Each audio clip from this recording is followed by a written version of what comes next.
Sham no mitra, sham varuna, sham no bhavet varyamam, sham no indro brahaspati, sham no vishnu rukrama, namo brahmini, namaste vayu, tvamiva pratyak. Depuis leur rencontre en Inde il y a près de 30 ans, auprès du guide spirituel Osho, Deva Premal et Miten se perçoivent comme un et vivent ensemble chaque moment. Issus d'une sagesse millénaire, les mantras qu'ils interprètent désignent en sanskrit un véhicule de libération de l'esprit vers un espace de conscience et d'harmonie. Alliant la force vibratoire des mantras à des compositions originales, leur musique unit des centaines de milliers de personnes dans le monde. Shanti, Shanti.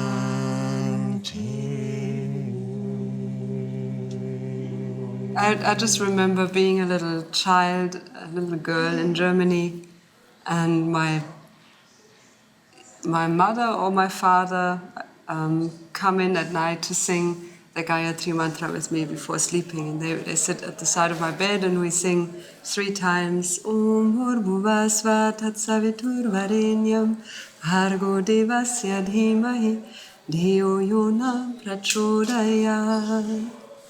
And that happens every night. And then I would say Satchit Ananda, Satchit Ananda, Satchit Ananda, which means truth, consciousness, bliss. And I had no idea that's what it meant. And I had no idea that this was the Gayatri mantra that I was chanting, singing. And I remember asking my mom once, what does it mean, what we're singing? And she said, it's like laundry, she said. You know, for a little kid, I guess she meant cleansing, of course, purifying. But I just had this laundry image, which is totally fine.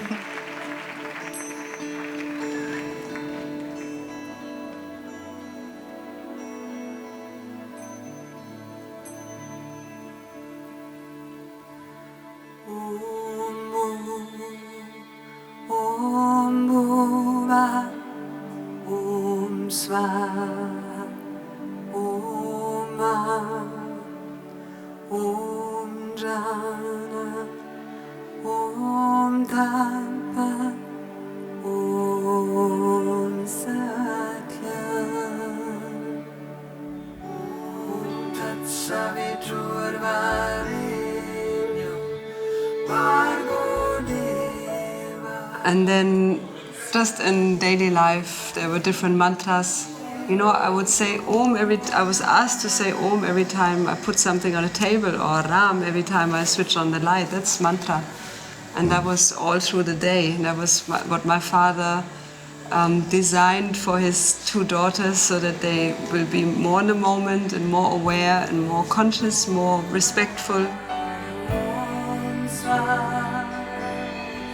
By the time I got to Osho, I'd done my homework. I'd lived a lot of intensities in my life, and so I was ready for something that was beyond what society told me was good. I wanted to be a rock star as a kid. I wanted to make lots of money with music. I wanted all the things that go with it. And when I got some of that, I was, help, what, you know? And then a friend of mine gave me a book, and that's where I came to Osho. And so my journey to mantras began there. Apart from that, I heard John Lennon singing a mantra on Across the Universe, and George Harrison singing My Sweet Lord, you know. These were all part of my culture. So I knew there was something, but I just didn't go east until everything went south in my life. You know, and then I went east, and then that's where we met, and that's where I began to be able to help Deva to channel this amazing gift that she'd been given by her parents. You know, suddenly when she began to sing the Gayatri mantra and chant the Gayatri mantra, everything changed.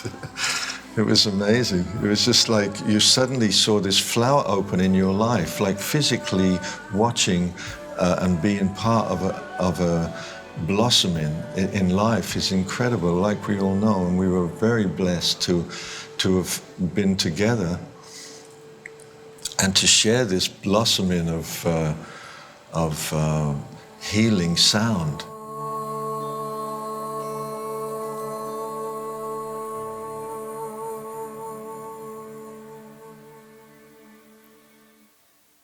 Personally, I find the mantras, they all take me to the same space. They all take me to a silent space, and they feel like different doorways, but basically where I land in the end is where I love to be most, which is a silent space. It's a very alive and vibrant space, and that deepens every time, at the end of every mantra. Yeah.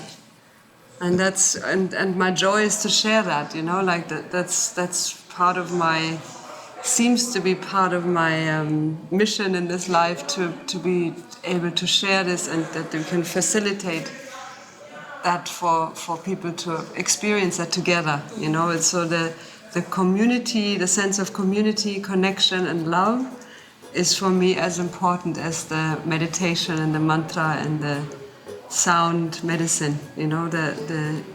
It's I find that sense of connection is healing in itself.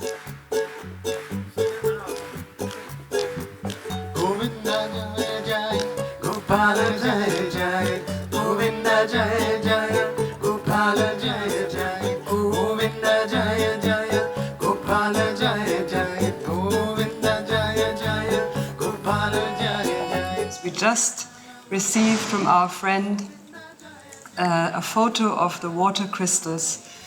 Water, just normal water, and then that water was the Gayatri. They played the Gayatri mantra to this water, and filmed took a photo of the water crystal, and suddenly it had become this incredible shape. It had such a great proof, because we love to see things, you know. And obviously we consist of, I don't know, 70% water, or whatever the number is.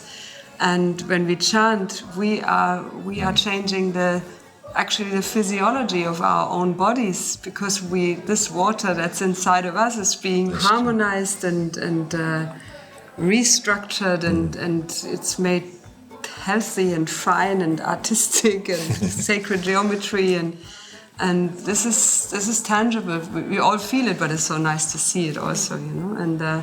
And that's why it's Sanskrit is special, because Sanskrit is an energy-based language where this is possible, where it's not a descriptive language, and that's why, especially with Sanskrit, we don't need to know what it means. You know, we just, when we utter these sounds, when we repeat them, especially because then they can really tune our beings, then it's a direct experience of the quality that we are.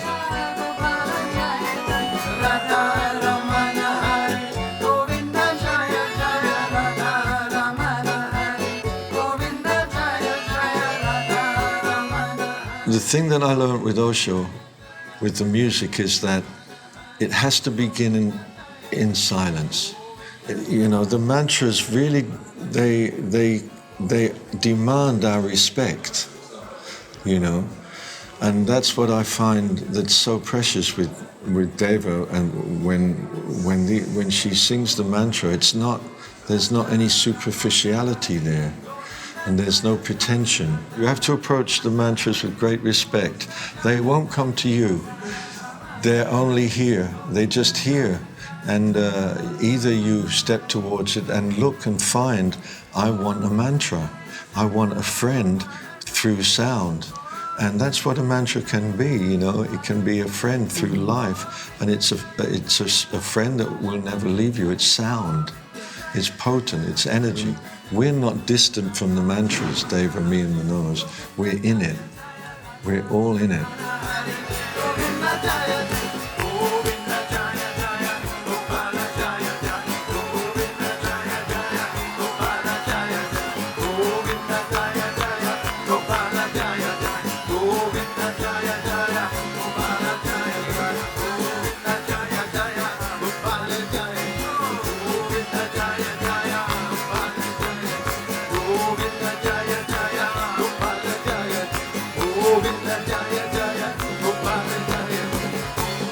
Jaya Jaya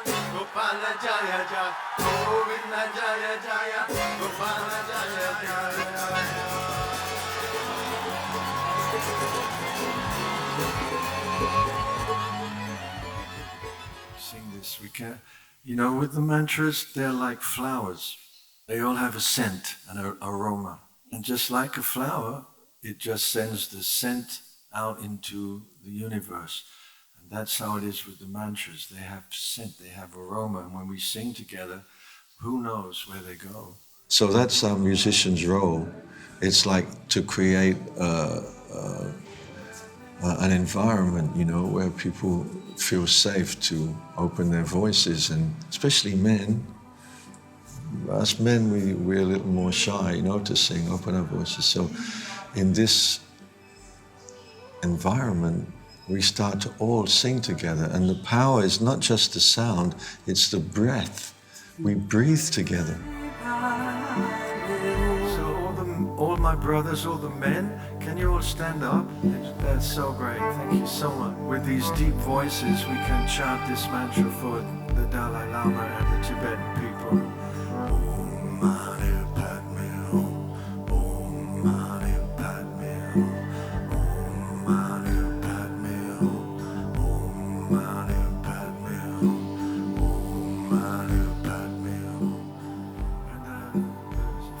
Voices with Deva.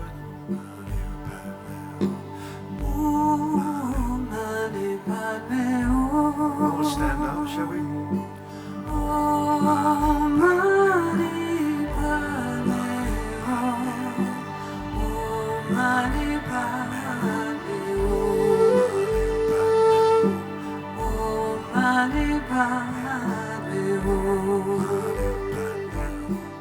When we're in New York, which we go to every year for a festival over there in September, we play for an organization that takes care of autistic children. We bring the band, and they have a beautiful auditorium kind of place, and the clients are there, and their parents are there, and the caregivers are there, and together we have this healing experience, especially for the caregivers, we've found. But it's incredible how the children, how the kids respond to the mantras. The staff comes every time afterwards and said, we just have never seen our children or the residents like this, that they could actually be relaxed for an hour and a half sitting, listening, and sometimes also singing themselves, and that they don't have their restlessness, they don't have their times when they freak out, you know. They just said, we just never see them like this. For me, that's again so beautiful, because they don't have any idea about mantras, why they should be working and what they're listening to, or what.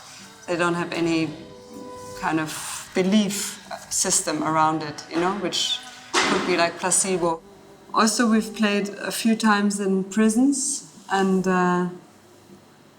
that's a very strong place, you know, to share the mantras and to enter a silent space prison. And I love that. When we played in San Quentin a few years ago, one of the guys there, he came to us afterwards and he said, I've been here for 25 years, but tonight I was free.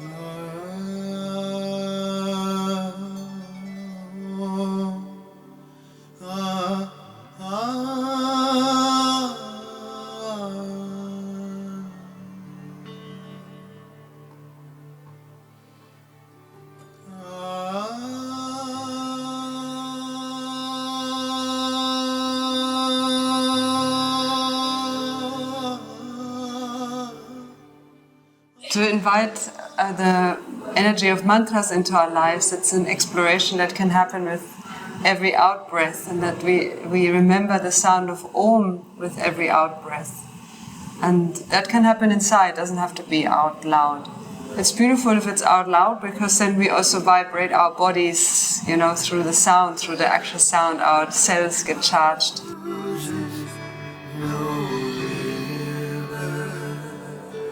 Sing together this. An ocean refuses no river. So Om is the precious jewel that we all can carry and draw energy from. Let it give us peace and relaxation. And then from there, we can go to Om Shanti, which means peace. Om Shanti, Om. See what that feels like to chant that 108 cycles every day, just before sleeping maybe. And then you can take it from there. Maybe there's a mantra that focuses on an issue that you have, that you want to, like healing, physical healing, or you want to remove energetic blocks out of different ventures that you are doing, out of certain projects. You want to focus on the well-being of those projects, or the path be cleared for them to happen in a good way. Then you have Ganesh mantra for that, Om Gam Ganapataye Namaha. It just takes little steps of exploring. It's good to stay a little longer with one mantra so you can go more deeply into it. And if you really don't know which mantra it is, you say there are so many and I wouldn't even know where to start. The Gayatri mantra, it's the light, and the light is universal. The light lights up everything, so everything is included in the Gayatri mantra.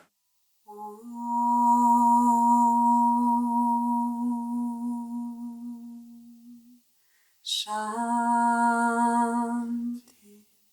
Shanti, Shanti.